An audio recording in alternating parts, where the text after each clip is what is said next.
कहानी एक छोटी चिड़िया की है। वह अपने बच्चों को गर्मी से बचाने के लिए घर बनाने के लिए ठंडी जगह की खोज कर रही थी। सुबह से शाम हो गई, लेकिन घर बनाने के लिए कोई भी ठंडी जगह नहीं मिली। ऐसे में मैं अपने नन्हे मुन्ने बच्चों को लेकर कहाँ जाऊंगी। ऐसे ही वह चिड़िया तो परेशान हो रही थी। तभी वहाँ पर कालू नाम का एक कौवा आ जाता है। आप यहाँ अपने बच्चों के साथ क्या कर रही हो? मुझे बताओ, मैं तुम्हारी मदद करूँगा। कालू कालू नाम है मेरा। मैं अपने जंगल में किसी को भी मुसीबत में नहीं देख सकता। कालू भैया, मैं इस जंगल में सुबह से भटक रही हूँ, लेकिन अभी तक घर बनाने की कोई भी जगह नहीं मिली। मुझे ठंडी जगह की तलाश है। अगर रात बिताने के लिए कोई किराए का घर मिल जाता तो आपकी बड़ी मेहरबानी होती।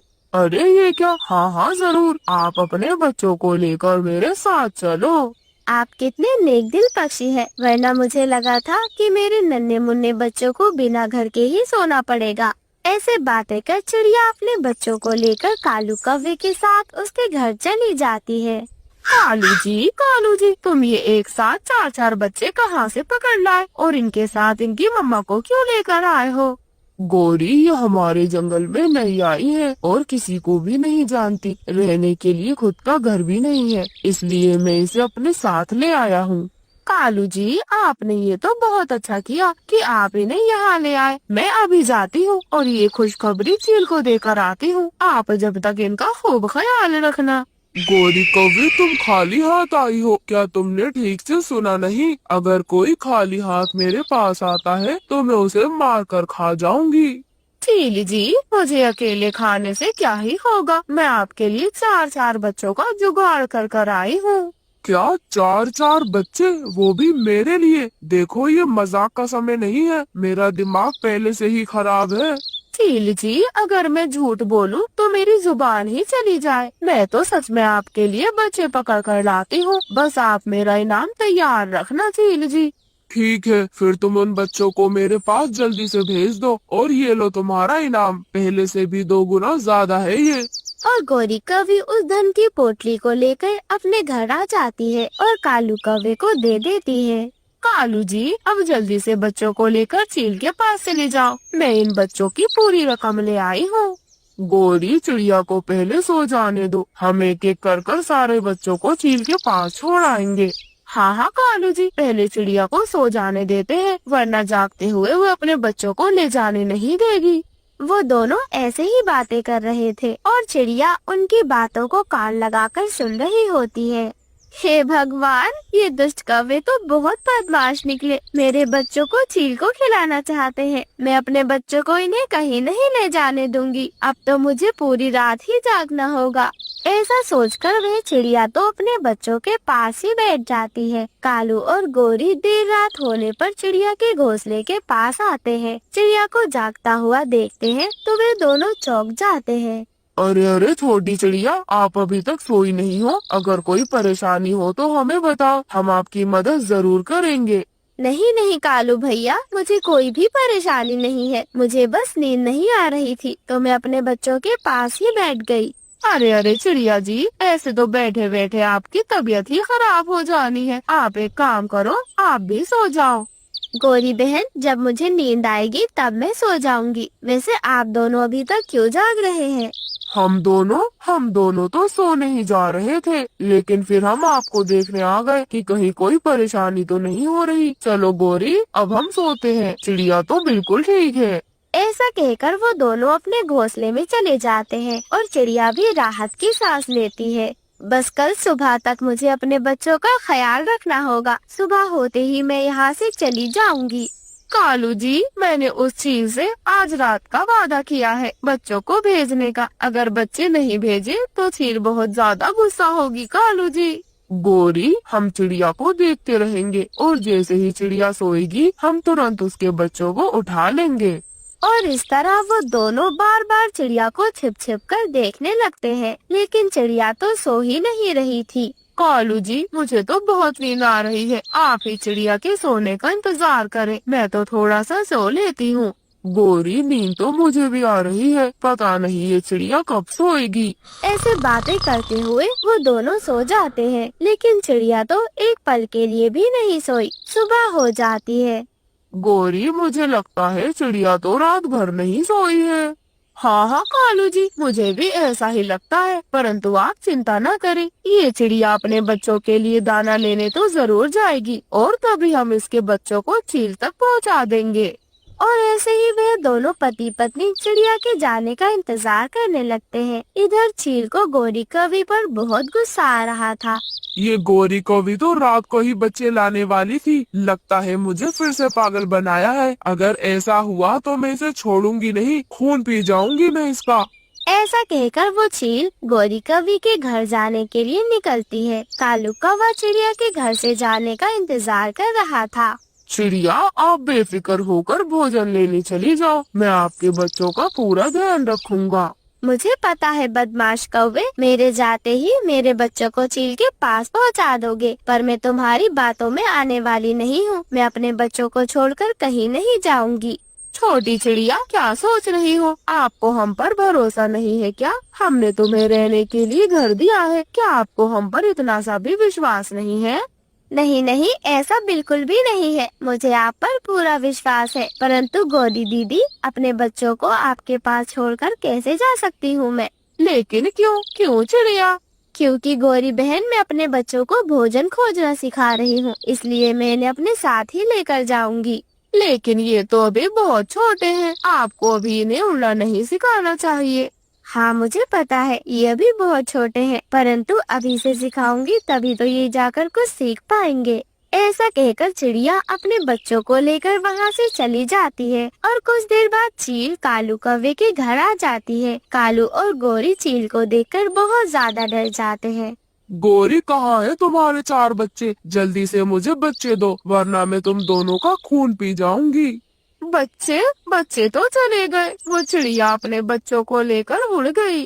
क्या कहा? बच्चे चले गए? मैं तुम्हें छोड़ूंगी नहीं। तुमने मुझसे झूठ बोला, तुम मुझसे इनाम लेकर गायब हो गई हो। जब कोई बच्चे थे ही नहीं तो फिर मुझसे क्यों कहा? अब मैं तुम दोनों को ही खाने वाली हूँ। नहीं, हमने झूठ नहीं बोला, हमारा यकीन करो, बच्चे तो थे लेकिन वो चले गए, हमें माफ कर दो, तुम अपनी पोटली वापस ले लो, मुझे मत खाओ, कृपया हमें छोड़ दो। इस तरह वो चील उनकी कोई बात नहीं सुनती और उन्हें मार देती है। जंगल में कुछ दिनों से भोजन की बहुत ज्यादा कमी हो रही थी।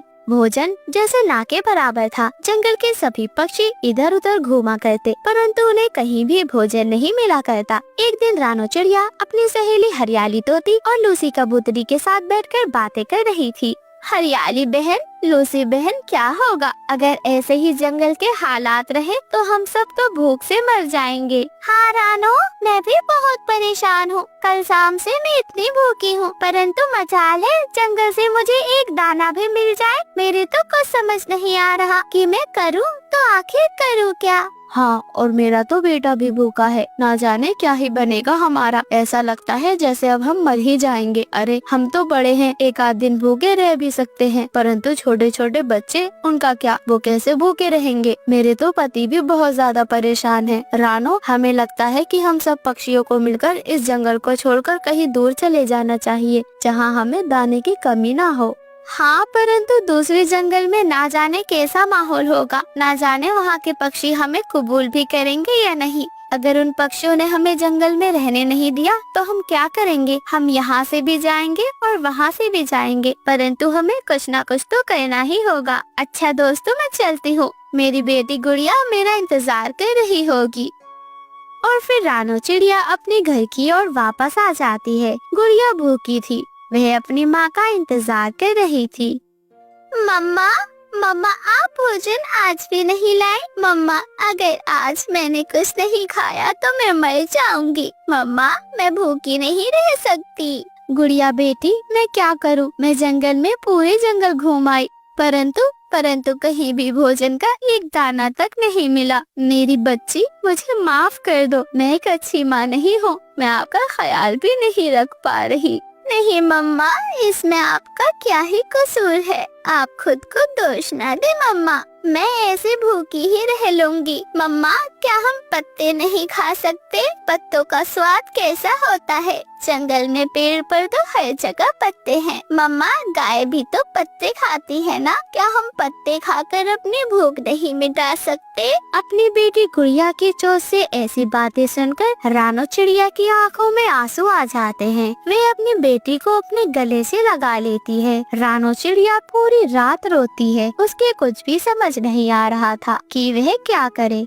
ऐसे ही सुबह हो जाती है। सुबह सवेरे रानो चिड़िया की बेटी गुड़िया अपनी माँ से कहती है, मम्मा, मुझे बहुत भूख लग रही है। मैं बाहर खेलने जा रही हूँ जक्कू के साथ। मम्मा, बाहर खेलने से ना भूख का एहसास नहीं होता। घर में रहूंगी तो मुझे भूख ही लगती रहेगी। रानो चिड़िया कुछ भी नहीं कहती। वह बेचारी कहती तो कहती क्या, अपनी बच्ची को भूखा देखकर उसके मुंह से तो एक शब्द नहीं निकलता। गुड़िया चिड़िया घर से बाहर चली जाती है। गुड़िया जब बाहर से खेल रही थी, उसे एक पोटली मिलती है जिसके अंदर कुछ बीज थे। गुड़िया चिड़िया उन बीजों को उठाकर सीधे घर ले आती है। मम्मा, मम्मा देखो मुझे क्या मिला। ये गोल गोल सी कोई चीज मिली है इस पोटली में। लगता है मम्मा किसी पक्षी की ये चीज गिर गई होगी। आप देखिए मम्मा, ये क्या है? उस पोटली में तो कुछ सुनहरे रंग के बीज थे। रानो चिड़िया के समझ नहीं आता कि ये क्या है। हे भगवान गुड़िया, आप ये क्या करती रहती हैं? कहाँ से उठा कर लाई है? कितनी दफा मना किया है, बाहर का सामान ऐसे नहीं उठाया करते। रानो चिड़िया जब उस पोटली में देखती है, उसमें कुछ बीज थे। अरे, ये तो मुझे कुछ बीज लग रहे हैं। ये कितने अच्छे हैं। गुड़िया बेटी, क्यों ना इन बीजों को हम अपने घर के बाहर बो दें। अगर इससे कुछ अनाज मिलेगा तो हमारे जंगल के पक्षियों की कितनी मदद हो जाएगी। और फिर रानो चिड़िया ऐसा ही करती है। वह अपनी बेटी गुड़िया के साथ मिलकर उन बीजों को अपने घर के बाहर बो देती है। रानो चिड़िया अपने घर में एक उम्मीद में बैठी हुई थी कि कुछ दिनों बाद उन बीजों से शायद कुछ न कुछ निकलेगा, जिससे जंगल के पक्षियों की और उसकी मदद हो पाएगी। रानो चिड़िया अपनी बेटी गुड़िया से कहती है, गुड़िया बेटी, बस आज रात आप ऐसे ही सो जाएं। ये कुछ भोजन है। कल सुबह मैं आपके आंटी हरियाली तोती के साथ जाऊंगी। हो सकता है हमें इंसानी इलाके में कुछ भोजन मिल जाए। ये भोजन भी मैं इंसानी इलाके से जाकर ही लाई थी। और फिर रानो चिड़िया और उसकी बेटी गुड़िया दोनों मिलकर भोजन खाते हैं और आराम से सो जाते हैं। सुबह हो जाती है। सुबह सवेरे रानो चिड़िया भोजन की तलाश में निकलने वाली थी। जैसे ही रानो चिड़िया अपने खेतों की ओर जाती है, वह देखती है उसके खेतों में तो बहुत सारी मटर लगी हुई थी। रानो चिड़िया उन मटर को देखकर बहुत ज्यादा खुश हो जाती है। गुड़िया बेटी, ओ गुड़िया बेटी, जरा बाहर आए। गुड़िया फौरन अपनी माँ की आवाज सुनकर खेतों की ओर आ जाती है। रानो चिड़िया और उसकी बेटी गुड़िया खेतों में इतनी सारी मटर लगी हुई देखकर बहुत ज्यादा खुश हो जाते हैं। गुड़िया बेटी, ये तो भगवान का चमत्कार है। देखें, कल ही हमने बीज लगाए थे और आज कितनी सारी मटर हो गई है। और फिर रानो चिड़िया उन मटर के बीजों को जंगल के सभी पक्षियों में बांट देती है। वह मटर के खेत जादुई थे। उसमें से मटर कम ही नहीं हो रही थी। रानो चिड़िया कुछ मटर तोड़कर बाजार में बेच देती है और उससे कुछ फल और अनाज खरीद लेती है और वह सब वे अपने जंगल के पक्षियों में बांटती है और खुद भी अपने पास रखती है। जंगल के पक्षियों की सारी परेशानियां दूर हो जाती हैं। रानो, अगर आज तुम नहीं होती तो ना जाने हमारा क्या ही बनता। शायद हम तो भूखे ही मर गए होते। नहीं नहीं हरियाली बहन, ये सब मेरा नहीं, ये सब तो भगवान जी की देन है। अगर भगवान जी ने मुझे वो बीज ना दिए होते तो आज ये खेत ना होता, और खेत ना होता तो शायद आज मैं आप लोगों की मदद ही ना कर पाती। मैं तो बस जरिया हूँ, करने वाला तो वो भगवान है। हाँ, अब तो हमें लगता है कि कभी कोई परेशानी ही नहीं होगी। रानो बहन, ये सब आपकी वजह से ही मुमकिन हो पाया है। आपने एक बार फिर से जंगल के पक्षियों की इतनी मदद की। हम सब बहुत खुश हैं। अरे, मुझे तो फक्र है कि रानो मेरी पक्की सहेली है। और ऐसे ही वह सब जंगल के पक्षी एक साथ हंसी खुशी रहने लगते हैं। प्यारे दोस्तों, अगर आपको हमारी ये कहानी पसंद आई है तो आप हमारी वीडियो को लाइक कर हमारे चैनल को सब्सक्राइब करें और हमारी छोटी सी फैमिली का हिस्सा बने। आप सभी का धन्यवाद। आम का एक गरीब चिड़ा रहता था। वह बहुत ज्यादा गरीब था, साथ ही साथ वह देखने में भी खूबसूरत नहीं था, इसलिए जंगल की कोई भी चिड़िया उससे शादी नहीं करना चाहती थी। परंतु एक दिन गौरी कवि उसका रिश्ता रानो चिड़िया से करवा देती है। रानो चिड़िया थोड़ी गरीब थी, परंतु वह दिल की बहुत ज्यादा अच्छी थी। रानो चिड़िया कभी किसी भी पक्षी को बुरा नहीं कहती थी, इसलिए गौरी कवि ने सोचा कि क्यों ना टुन्नू की शादी रानो चिड़िया से करवा दी जाए। और ऐसे ही उन दोनों की शादी हो जाती है। और एक दिन टुन्नू चिड़िया रानो चिड़िया से सवाल करता है, रानो जी, मैं दिखने में खास नहीं हूँ, फिर भी आपने मुझसे शादी की। मैं आपको ठीक तो लगता हूँ ना रानो जी, या केवल मजबूरी में आपने मुझसे शादी कर ली है? तभी रानो चिड़िया मुस्कुराते हुए कहती है, टुन्नू जी, ये आप कैसी बातें कर रहे हैं? ऐसा कुछ भी नहीं है, आप तो मुझे बहुत ज्यादा अच्छे लगते हैं। और वैसे भी पक्षी की चोंच पर ये सब देखकर शादी नहीं करनी चाहिए। आप कितने मेहनती हैं और मुझे आपकी यही बात बहुत ज्यादा पसंद है टुन्नू जी। रानो की चोंच से अपनी इतनी तारीफ सुनकर टुन्नू चिड़ा तो बहुत ज्यादा खुश हो जाता है। ऐसे ही धीरे धीरे काफी समय बीत जाता है।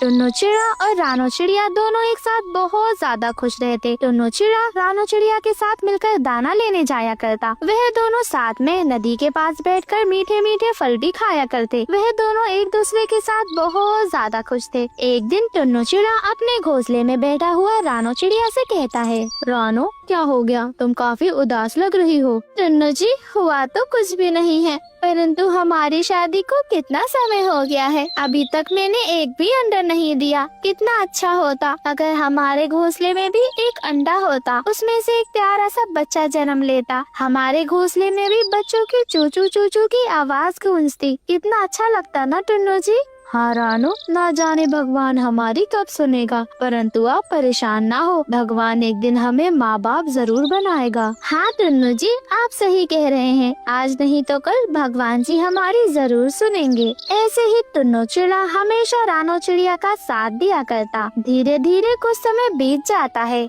एक दिन रानो चिड़िया की हालत खराब हो जाती है। टुन्नू चिड़ा उसकी बहुत ज्यादा देखभाल करता था, साथ ही साथ उसे दाना लेने भी अब अकेले ही जाना पड़ता था। यहाँ तक कि रानो इतनी ज्यादा बीमार हो गई थी कि उसके लिए पानी भी उसे घोंसले में ही लाना पड़ता था। हर रोज की तरह आज भी टुन्नू चिड़ा दाना लेने जा रहा था। रास्ते में उसे गौरी कवि मिल जाती है। गौरी कवि उससे पूछती है, टुन्नू भैया, क्या हुआ? कितने दिनों से देख रही हूँ मैं, आप तो अकेले ही दाना लेने जाते हो, क्या बात है? थोड़ा परेशान लग रहे हो। आपके चेहरे से तो आपकी परेशानी अलग ही पता चल रही है। बताओ मुझे टुन्नू जी, आखिर बात क्या हुई है? गौरी बहन, क्या बताऊं आपको, ना जाने हम माता पिता कब बनेंगे। ऊपर से रानो चिड़िया की तबीयत भी बहुत ज्यादा खराब हो गई है। ना जाने हमारा क्या ही होगा। पता नहीं हमारे ऊपर इतनी मुसीबतें क्यों ही आ रही हैं। अरे हाँ, मैं भी तुमसे पूछने ही वाली थी, कब कब तुम जंगल को खुशखबरी सुनाओगे? भाई, ऐसे जोड़े का जंगल में क्या ही काम जो माता पिता नहीं बन सकता। अपने वंश को आगे बढ़ाना भी है या नहीं? क्या बताऊं, किसको क्या जवाब दूं। शायद हमारी किस्मत में ये खुशी लिखी ही नहीं है। अगर लिखी होती तो हमें जरूर मिलती। टुन्नू जी, बुरा ना मानना, परंतु बिना माँ बाप के कोई जिंदगी नहीं होती। आप खुद ही सोचें, अगर आप पिता नहीं बन पाए तो फिर आपका क्या ही बनेगा? अरे, जंगल के 4 पक्षियों को क्या ही मुँह दिखाओगे? जैसे तैसे मैंने आपकी शादी करवा दी, परंतु आप हो कि माता पिता बनना ही नहीं चाह रहे। अरे, अगर रानो अंडे नहीं दे पा रही है तो कोई बात नहीं, मुझसे कहो। मेरी नजर में एक बहुत ही सुंदर चिड़िया है, बहुत संस्कारी है, साथ ही साथ मुझे यकीन है तुम्हें कुछ ही महीनों में वो पिता बना देगी। मेरी बात मानो तो तुम दूसरी शादी कर लो। गौरी बहन, आप ये क्या कह रही हैं? आपने ही तो मेरी शादी रानो से करवाई थी। रानो बहुत अच्छी चिड़िया है, बस हमारा वक्त अभी थोड़ा बुरा चल रहा है, परंतु भगवान एक दिन सब कुछ ठीक कर देंगे। मुझे अपने भगवान पर पूरा यकीन है। बुरा ना मानना, लेकिन भगवान जी ने तुम्हें दिमाग दिमाग दिया है। अगर अपना दिमाग का इस्तेमाल कर कर दूसरी शादी कर लोगे तो पिता खुद ही बन जाओगे। खैर मैं चलती हूँ, जो तुम्हारे मन में आए वो करो, परंतु टुन्नू जी मेरी बात का ख्याल अपने दिमाग से निकालना नहीं। जब भी मेरी जरूरत हो तो मेरे पास आ जाना, मैं आपकी शादी दूसरी चिड़िया से करवा दूंगी। बहुत सुंदर है वो, रानू तो उसके आगे कुछ भी नहीं है। ऐसा कहकर गौरी कभी वहाँ से चली जाती है। धीरे धीरे कुछ समय बीत जाता है। रानो चिड़िया की हालत में तो कुछ भी सुधार नहीं था, बल्कि धीरे धीरे रानो चिड़िया की हालत और ज्यादा खराब होती जा रही थी। टुन्नू चिड़ा भी परेशान हो चुका था। आखिर कब तक वह अकेले रानो चिड़िया को संभालता। टुन्नू चिड़ा एक दिन बैठा हुआ सोचता है और सोचते सोचते सीधे गौरी कवि के पास चला जाता है। गौरी बहन तुम सही कह रही थी, मुझे दूसरी शादी कर लेना चाहिए। मैं ऐसे कब तक बिना बाप बने रहूंगा, और रानो की भी हालत खराब हो रही है। मुझे नहीं लगता कि वो ज्यादा दिन तक जिंदा रह पाएगी। बहुत अच्छा फैसला किया है तुमने। मैं तो कहती हूँ अभी चलो, इसी वक्त मैं तुम्हें अभी नीलो से मिलवा कर लाती हूँ। अरे ऐसी सुंदर चिड़िया पूरे जंगल में नहीं है जैसी मेरी सहेली नीलो है। एक बार देखोगे ना तो बस देखते रह जाओगे। उसके पंख इतने रंग बिरंगे और चमकीले हैं और इतनी खूबसूरत चोंच है उसकी। चलो चलो मेरे साथ चलो। और फिर गौरी कवि उसे अपने साथ ले जाती है। नीलो नदी किनारे बैठी हुई थी, तभी वह उसके पास जाती है और उससे सारी बात बताती है। टुन्नू चिड़ा और नीलो चिड़िया दोनों की शादी हो जाती है। टुन्नू चिड़ा नीलो के घर में ही रहने लगता है। वहीं दूसरी तरफ रानो चिड़िया तो टुन्नू का बेसब्री से इंतजार कर रही थी। रानो चिड़िया को अपनी हालत में कोई सुधार नहीं दिखता तो वह बुलबुल के पास जाती है। बुलबुल उसका चेकअप करती है। वह उसे बताती है कि वह तो माँ बनने वाली है, शायद इसी वजह से उसकी तबीयत खराब हो रही थी। बुलबुल दीदी आपका बहुत बहुत शुक्रिया। मैं क्या बताऊँ, मैंने कहाँ की दवाइयाँ नहीं खाई। अच्छा हुआ मैं आपके पास आ गई, वरना ये देसी जड़ी बूटियों से तो शायद मुझे पता ही नहीं लगता कि मैं माँ बनने वाली हूँ। आज मैं बहुत खुश हूँ बुलबुल दीदी। रानो चिड़िया खुशी खुशी अपने घोंसले में वापस आ जाती है। माँ बनने की खुशखबरी सुनकर रानो चिड़िया तो बहुत ज्यादा खुश थी। धीरे धीरे खुशी के कारण उसकी तबीयत भी ठीक होने लगती है। एक दिन रानो चिड़िया जंगल से दाना लेने जा रही थी। तभी वह देखती है कि नदी किनारे एक पेड़ की डाली पर बैठा हुआ टुन्नू चिड़ा एक चिड़िया से बातें कर रहा था। वह फौरन उनके पास जाती है। टुन्नू जी आप यहाँ क्या कर रहे हैं? मैं कब से आपका इंतजार कर रही थी, परंतु आप तो आए ही नहीं। चिड़िया तुम इनका इंतजार मत करो, अब हम दोनों ने शादी कर ली है, और वैसे भी तुम जैसी बीमारन अचारन के साथ कौन ही रहेगा। तुम यहाँ से जा सकती हो। टुन्नू जी ये क्या कह रही है? क्या ये सब सच है? आपने इस चिड़िया से शादी कर ली है क्या टुन्नू जी? रानो ये सच है, मैंने इससे शादी कर ली है। तुम बीमार थी, मैं कब तक ही तुम्हारी खातिर करता। तुम यहाँ से चली जाओ। ठीक है टुन्नू जी मैं जा रही हूँ। मैं तो बहुत खुश थी। आपको पता है मेरी तबीयत खराब क्यों थी? क्योंकि मैं माँ बनने वाली थी टुन्नू जी। रानो चिड़िया वहाँ से रोती हुई चली जाती है। जब टुन्नू चिड़िया को पता चलता है कि रानो चिड़िया माँ बनने वाली है तो उसे बहुत पछतावा होता है कि आखिर उसने रानो चिड़िया का साथ क्यों छोड़ दिया। अपने घोंसले में बैठा हुआ टुन्नू चिड़ा उदास हो रहा था क्योंकि कहीं न कहीं उसे रानो की याद आ रही थी। नीलो तो उसे हमेशा बुरी शक्ल होने के ताने दिया करती। उसका बिल्कुल भी नीलो चिड़िया के साथ मन नहीं लगता था। क्या हो गया, किसके ख्यालों में खोए हुए हो? अगर उस चिड़िया की याद आ रही है या अपने अंडों की तो जाकर उसके पास ही रह लो। मुझे कोई शौक नहीं है तुम जैसे मनोज चिड़िया के साथ रहने का। अपनी शक्ल तो देखो जरा, कितने बदसूरत हो तुम। ना जाने रानो चिड़िया ने तुम्हारे अंदर क्या ही देखा था जो तुमसे शादी कर ली। नीलो जी ये आप कैसी बातें कर रही हैं? रानो तो बहुत अच्छी है, उसने जो भी देखा परंतु उसने कभी मेरा साथ नहीं छोड़ा। सारी गलत